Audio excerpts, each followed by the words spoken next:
So the Broncos are able to finally get on the board here in the fourth quarter. All 33 came in that period, which was just crazy. Take a look at this play right here. Is it's just going to be a deflection, and then Franklin comes down with it, saving the day. 2 point to Cortland Sutton. So now you've got 8. There's still a lot of work to do though, especially because the next freaking drive, Theo Johnson had a crazy touchdown. So to that point, it's 26-8. Bo Nix is able to use his legs, escape the pocket. Giants break outside contain. And now you've got a very good opportunity here. Let's just fake the handoff and run it in myself, read option.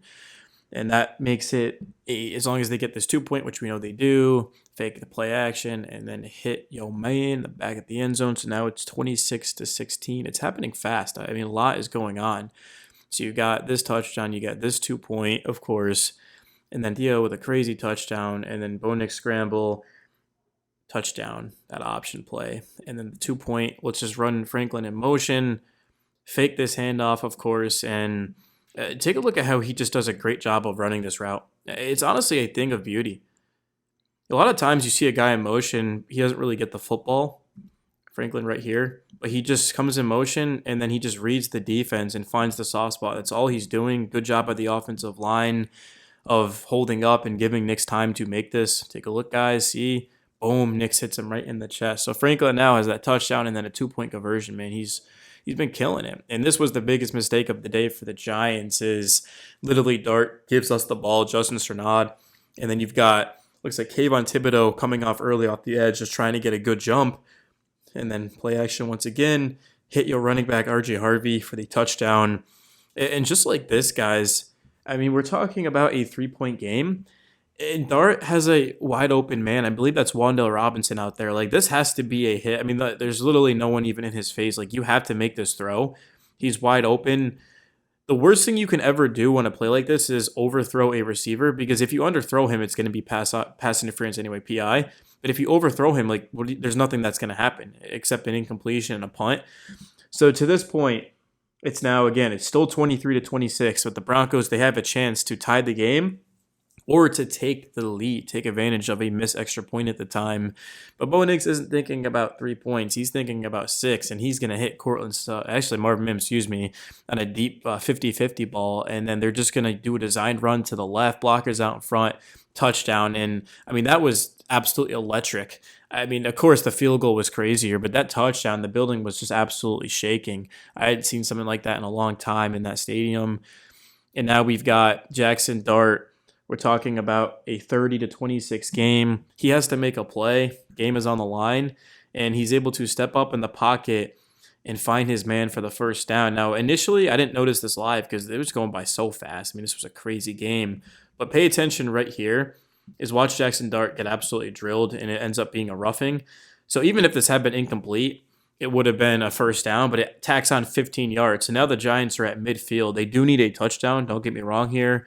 And this is the game, is if you have all day to throw, Dart does a great job of stepping up and just buying time. But now you have a receiver getting open, and it's very similar to the last possession when Dart missed him. But this time, watch how it's a much better ball, and the receiver has to come back to it. See how, see guys, how he's coming back to it? Look at my cursor right here. He's coming back. I'll rewind it a second so you guys can see. But just keep an eye on the receiver. He's coming back. And then the PI, man, by Riley Moss. And to this point, it's a 1st and goal. The Giants have a timeout. If you're the Broncos, I thought about just being like, hey, look, just kind of let them score here. They had a timeout. I mean, it's going to be tough to stop them and at least give Bo Nix time. But you also, you have to remember that nobody knew that the Giants were going to miss the extra point, because if they hadn't, it would have been a 3 point game. So it's like, let's just get a stop here. And the strength of the Broncos is their defense, right? So, but fortunately, or really fortunately for us that this happened, if you think about it. But at the time, it kind of sucked. But Dart, man, he's all wrapped up. He's got 2 defenders getting low. But, man, Jackson Dart's just so strong, and he just fights through this and reaches and touches the white and scores. But the extra point, as we all know, ended up being no good, and it gives the Broncos an opportunity because it's a 2 point game, not a 3 point game. So all they need to do is get in a field goal range to win. Now, it's still going to be tough because they've got no timeouts and 30 seconds to do it. But watch how Bo Nix makes a crazy throw. See, originally we all thought this was to Cortland Sutton. Cortland Sutton's right here. But this was not to Cortland Sutton. This was to Mims. And you see, he just comes down with it. It's right to his chest, and it's a huge gain. Now, to this point, you're already across midfield. There's not a lot of time. You've got time for literally one play. It's inbounds, and then you have to clock it, and that's what happens. And this is just trusting your receiver. Bo Nix has done this for years now, and he hits Cortland Sutton. And it's funny because Sutton got up, and I don't think he realized that he was in bounds.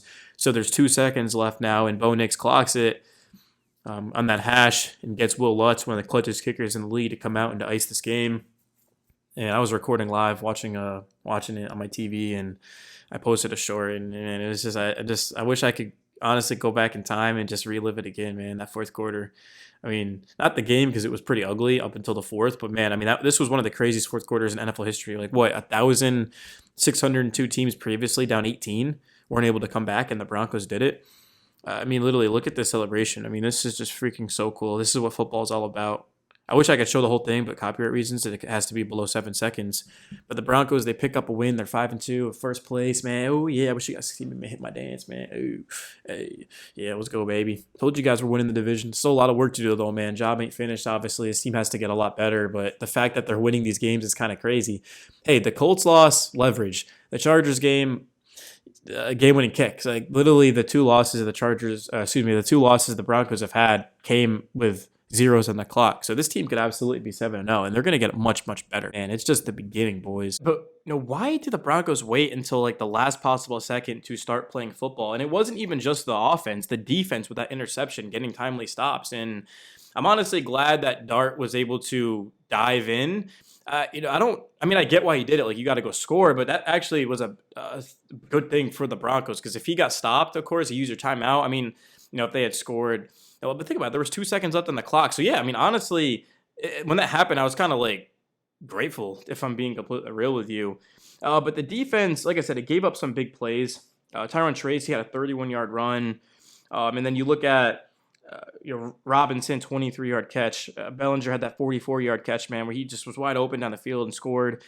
Theo Johnson had a 41-yard catch. He also had that touchdown one that went for a lot of yards. Scottaboo had a 13-yard catch out of the backfield for the touchdown. So it's like, it needs to be cleaned up. Now, when the offense doesn't do anything, it's very hard defensively because you're always on the field and you're exhausted. And at the very least, if the Broncos aren't going to score, can they at least like get the ball down the field and take some time off the clock? But they're not even doing that. Man, it's just, dude, I'm like fired up. It's a big win. Man, being a Bronco fan, dude, I ordered this Broncos hat, right? Over the weekend, I went out to a bar, had a Broncos hat on. Man, I ended up kissing this girl. It was like the night of my life. So it was a double win. Happy that the Broncos came away with it, man. And I can't wait to break down the film for you guys tomorrow. Hit the like button, subscribe. I'd love to have you be a part of the channel. Join the Discord. We only have one person in there besides me. We were just talking during the game. I'd love to talk to more of you guys. And until next time, my friends, love you guys so much. Go Broncos. Yee!